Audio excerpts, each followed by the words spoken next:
Yeah, relationship goals are so stupid. Okay, some of them aren't.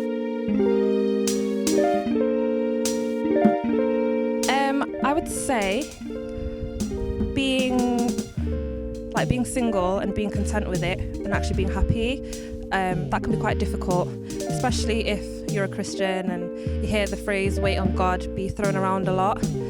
So sometimes people think waiting on God is just a passive thing, but waiting on God's not really like you're just going to sit and do nothing. Someone said to me, like, patience isn't the ability to wait, but it's the ability to wait well.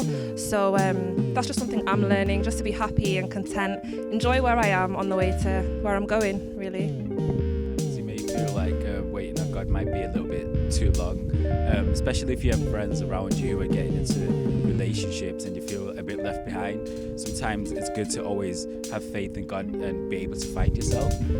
That's just one of the things like I go through sometimes, feeling like other people are moving on and I'm staying behind.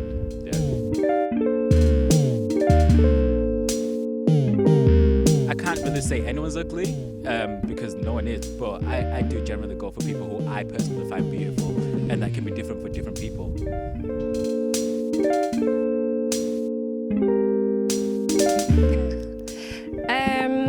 I think sometimes in churches or like Christians can make it sound like sex is a bad thing, but it's not a bad thing, it's a good thing. God created it, you know, it's not sin to have a desire to want to do it, you know, but why you guys laughing at me? But I think it just needs to be within marriage, yeah. And I think that it's not just a physical thing when you sleep with someone. That's why a lot of people, once they've actually had sex with someone and they break up, the connection is so difficult. Yeah, like the emotional attachment that you get to that person, and it's something that you shouldn't just be like giving around. So for me, people say about losing virginity, but I don't want to lose it. You know, I want to get married and give it to someone. So yeah.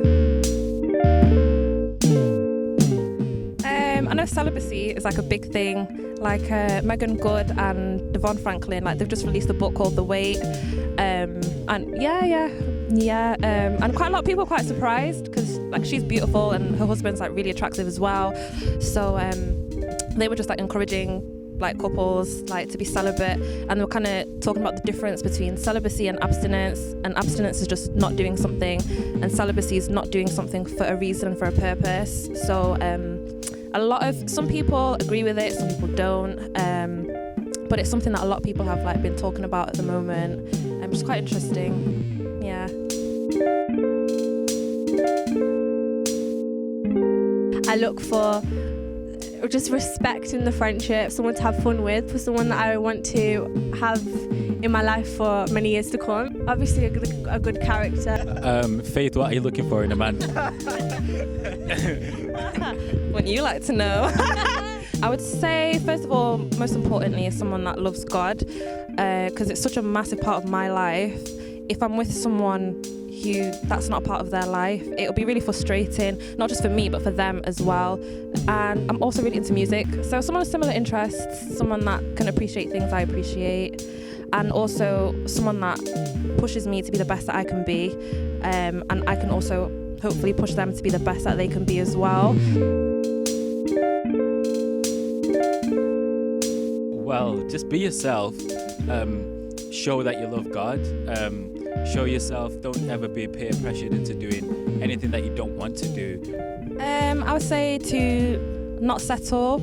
I think you can get a lot of pressure, especially if you've like not been in a relationship. People can pressure you to get in one, especially when you're friends as well. You reach that age and everyone's getting together. You might think, okay, if I don't get someone now, I'll never get anyone. But just don't lower your standards, and don't settle for less than God's best or less than you know that you're happy for. When I was in college, all the girls used to say, well, when I was in high school, I thought that I'd find someone in college, but I don't like anyone here, so I'll just wait for uni. And the thing is, they're always constantly looking for someone, and they've made this ideal person in their head. But what if the ideal person in their head will just remain in their head, and the person that they've been created for is someone who they wouldn't expect? And I feel like investing in people and living life from there is what people should be focusing on, rather than like having ideas of unrealistic people. Out of everything, I think you should find someone that brings you peace, and not like peace in some form anyway. Not like everything will be fine, but when you're talking to that person, you should feel like comfortable. You should feel at ease, if you know what I mean. And that's all I think about.